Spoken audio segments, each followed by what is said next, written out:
Prune couvre les élections étudiantes.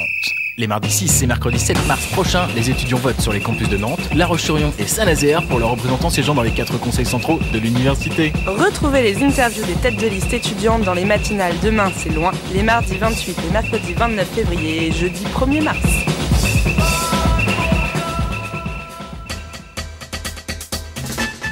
Retrouvez Demain c'est loin en podcast sur le www.prune.net.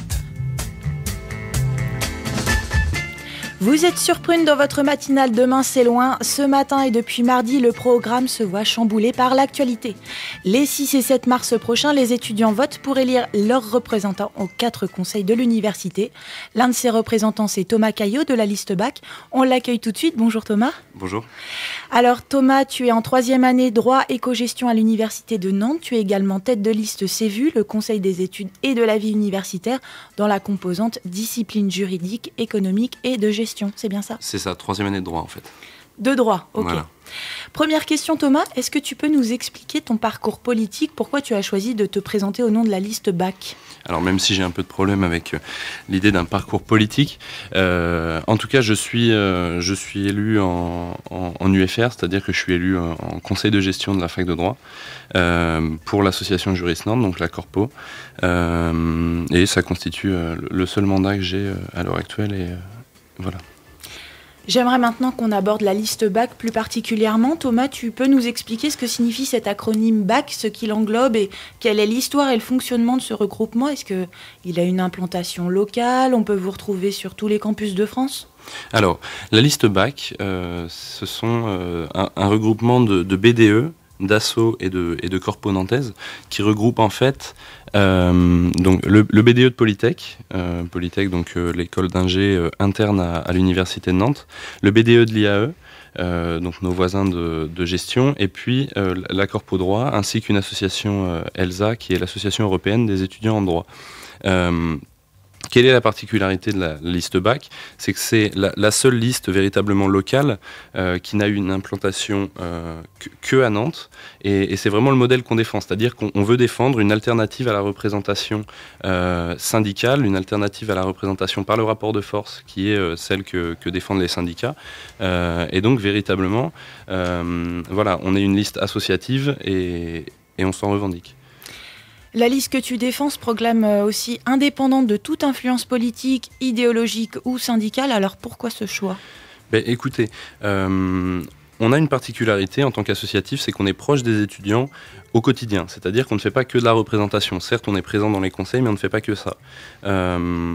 Pourquoi ça nous semble important ? Parce qu'on s'estime d'autant plus représentatif et d'autant plus proche des étudiants, dans la mesure où on les connaît au quotidien, on connaît d'autant mieux leurs préoccupations, et donc effectivement, on tente de se détacher de toute influence politique, idéologique ou même confessionnelle pour défendre les étudiants. On ne défend pas des idées parce qu'elles sont de droite ou de gauche, comme pourraient le faire des syndicats, on les défend parce qu'elles représentent l'intérêt des étudiants.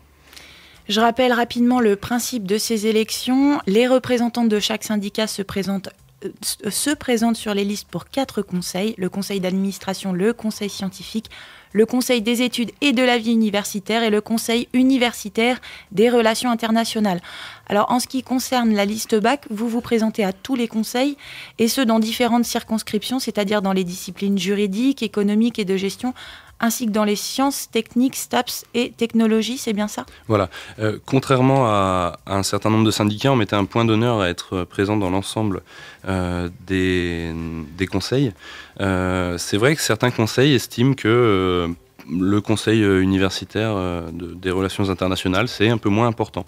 Alors on peut expliquer rapidement pourquoi. Parce que le conseil universitaire des relations internationales n'a pas d'impact national. Il faut savoir que quand on est élu au CEVU ou au CA, par exemple, on devient grand électeur pour des élections nationales. Ces élections nationales, il y a des enjeux économiques derrière. C'est pourquoi un certain nombre de syndicats ont choisi d'être présents au CA, au CEVU, mais pas ailleurs.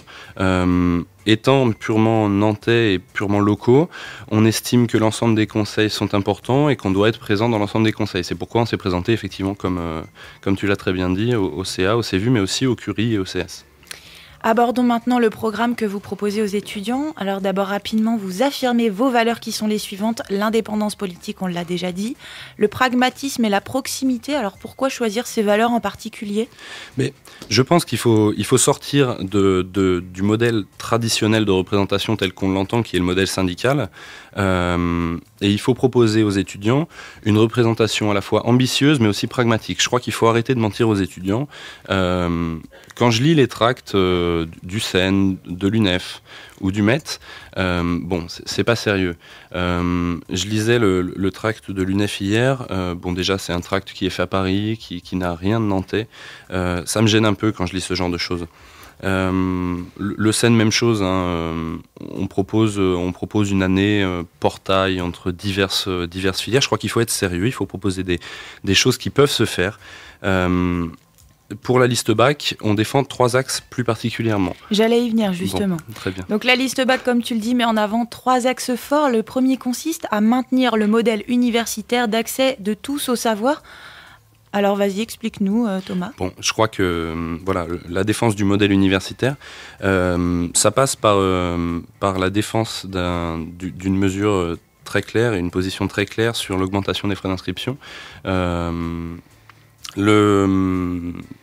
S'opposer quoi qu'il arrive à toute augmentation des frais d'inscription, je crois que c'est important pour permettre à chacun d'accéder à l'université. Je crois que c'est vraiment ce qui nous fait honneur et ce qui nous distingue des écoles, c'est justement la possibilité pour chacun, grâce au système de bourse, mais aussi grâce à des frais d'inscription qui sont réduits, d'accéder à l'université et au savoir.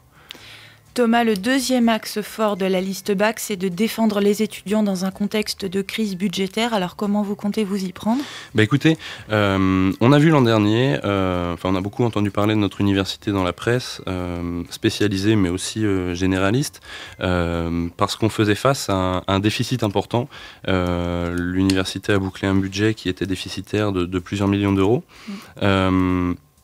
Donc dans ce contexte où il va y avoir des coupes budgétaires, on annonce déjà 20% de réduction sur la dotation de chaque composante pour l'année prochaine. C'est à nous, élus étudiants et élus associatifs, d'être vigilants sur les choix qui vont être faits, sur les choix stratégiques sur lesquels vont porter ces coupes. Il faut bien être vigilant pour que les étudiants ne soient pas les premiers touchés, que ce ne soient pas les conditions d'études qui soient les premières visées lorsqu'on va réduire les dotations d'un certain nombre de postes budgétaires. Le troisième axe de la liste bac, Thomas, c'est plutôt original. Vous souhaitez améliorer l'empreinte écologique de l'université en demandant à cette université un audit sur ce plan. Alors c'est quoi l'objectif final de cet audit et comment vous comptez convaincre l'université de mettre ça en œuvre ? Alors l'objectif de l'audit, c'est de mesurer l'empreinte écologique de l'université et puis de l'améliorer. On peut faire des coupes. On a des bâtiments qui sont grands et qui sont parfois mal isolés. Là-dessus, on peut faire un certain nombre de gains si grâce à l'audit, justement, on peut évaluer où on en est sur l'empreinte écologique et qu'est-ce qu'on peut faire pour l'améliorer. Enfin, une idée étonnante, les chargés de TD auraient, selon la liste bac, besoin d'une véritable formation pédagogique, mais ces postes sont justement dédiés aux novices, aux étudiants, aux doctorants plus âgés que vous. Qu'est-ce qui manque, selon vous ? Alors, ce qui manque, c'est un peu brutal de dire qu'ils auraient besoin d'une formation pédagogique. C'est ce que j'ai lu dans votre profession de foi. Ils ont besoin en tout cas d'une formation pédagogique uniforme. Ce qu'on demande, c'est qu'il y ait quelque chose qui n'existe pas à l'heure actuelle, c'est-à-dire une réunion en début d'année des chargés de TD qui puissent réfléchir ensemble à la manière dont ils vont assurer leur chargé de TD, leur TD, pardon. Indépendance dans l'enseignement, oui, mais tout de même, réfléchissons si pour les étudiants, il ne serait pas plus logique et cohérent d'avoir une certaine, justement, une uniformité dans l'enseignement, et ça passe notamment par les TD, qui sont une part importante des cours dans les différentes composantes. Thomas, j'aimerais que tu me donnes des exemples de propositions que la liste bac a mis en place et qui a donné des résultats, comme ça les étudiants qui nous écoutent auront la preuve de votre implication dans la vie étudiante. Écoutez, très simplement, quelque chose que j'ai défendu personnellement avec mes collègues en droit et qu'on va demander pour l'ensemble de l'université, c'est l'accès pour tous à une certification en langue et en informatique. On sait que En termes d'insertion professionnelle, on raisonne de plus en plus en termes de certification, donc TOEIC, TOEFL, par exemple. On a obtenu, par exemple, en droit, que dès l'an prochain, l'ensemble des étudiants en troisième année de licence et en Master 1 passent une certification gratuitement. C'est l'une des propositions de la liste bac, et donc on s'efforcera de faire passer cela quand nous serons élus dans les conseils universitaires. D'accord, donc vous avez mis en place ce genre de possibilités. Est-ce que vous avez mis en place autre chose au sein de l'université Mais ce qu'on défend, les deux mesures concrètes, c'est l'accès pour tous à un stage au cours du cursus, alors que ce soit en licence 3 ou plutôt en master d'ailleurs. Donc l'accès à tous à un stage ou alors à une expérience à l'étranger. Et puis quelque chose de très concret également, c'est la généralisation du réseau Wi-Fi qui parfois peine un peu à arriver partout dans l'ensemble des amphis. Donc voilà, je pense qu'on peut faire des progrès sur ce point-là et ça passe par une représentation étudiante. Vous souhaitez aussi défendre les sites délocalisés de Saint-Nazaire et La Roche-sur-Yon. Vous souhaitez mettre en avant leur parcours, soutenir et promouvoir leur filière. Pourquoi ? Parce que c'est important de ne pas les oublier. On parle de l'université de Nantes. Sauf que l'université de Nantes, ça regroupe effectivement le site de Nantes, enfin les 4 sites de Nantes, en fait. Et puis, ça regroupe aussi les sites de Saint-Nazaire, donc Gavy, avec notamment les Polytech. On a aussi des IUT là-bas. Et puis, ça regroupe également La Roche-sur-Yon, avec une antenne de la fac de droit, j'en parle parce que je le connais bien, et puis l'IUT. C'est important de ne pas les oublier, de préserver les intérêts des étudiants lyonnais et nazériens, et c'est pour ça qu'on s'efforcera de porter leur voix en même temps lorsqu'on sera représenté en conseil. Alors, vous souhaitez également la liste bac promouvoir la vie culturelle et artistique à l'université. C'est plutôt vague. Ça veut dire quoi en fait ? Mais ça veut dire continuer à soutenir des initiatives telles que le TU, continuer à travailler avec des associations comme Prune, comme DIP aussi par exemple, avec qui on travaille régulièrement en tant qu'associatif. Voilà, c'est concrètement ça. Alors Thomas, tu as 1 minute chrono pour inciter les étudiants à voter pour toi et ton syndicat. Vas-y, lance-toi.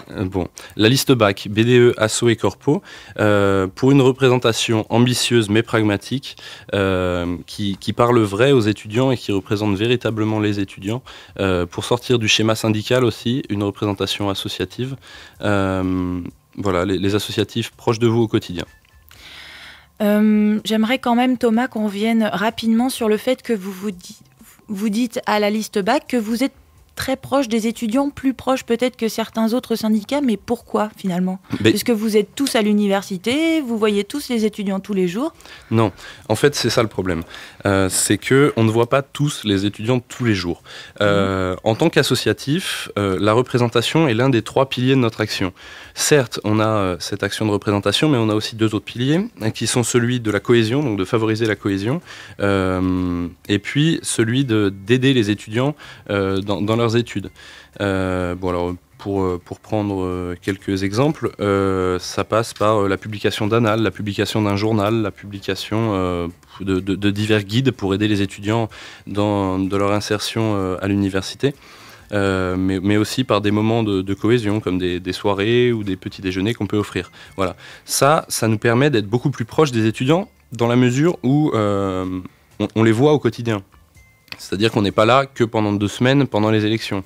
L'UNEF, la Confédération étudiante ou le MET sont là depuis 1 semaine, seront là pendant la semaine qui va venir, et puis, ils disparaîtront pendant les semaines qui vont venir, et puis ils réapparaîtront dans 2 ans. C'est ça le vrai problème qu'on pose. Donc la liste bac, elle, se veut vraiment proche des étudiants et le revendique. Thomas, j'aimerais que tu nous rappelles rapidement ton adresse mail, un blog, une adresse internet pour en savoir plus sur la liste bac. Alors, vous pouvez en savoir plus grâce aux différents Facebook de nos associations, donc Juris Nantes Corpo Droit, BDE IEMN IAE, et puis BDE Polytech. Vous trouverez toutes les informations sur ces différents profils Facebook. Thomas, est-ce que vous avez un local sur le campus ? Alors on en a plusieurs en fait, dans chacune de nos composantes, on a les locaux de nos associations et c'est là-bas que vous pouvez nous retrouver, ils sont ouverts très régulièrement, donc en droit, à l'IAE, en école d'ingé également. Thomas, ce sera sans doute toi que l'on retrouvera ce soir au débat organisé par Prune au Pôle étudiant. C'est bien ça, Tu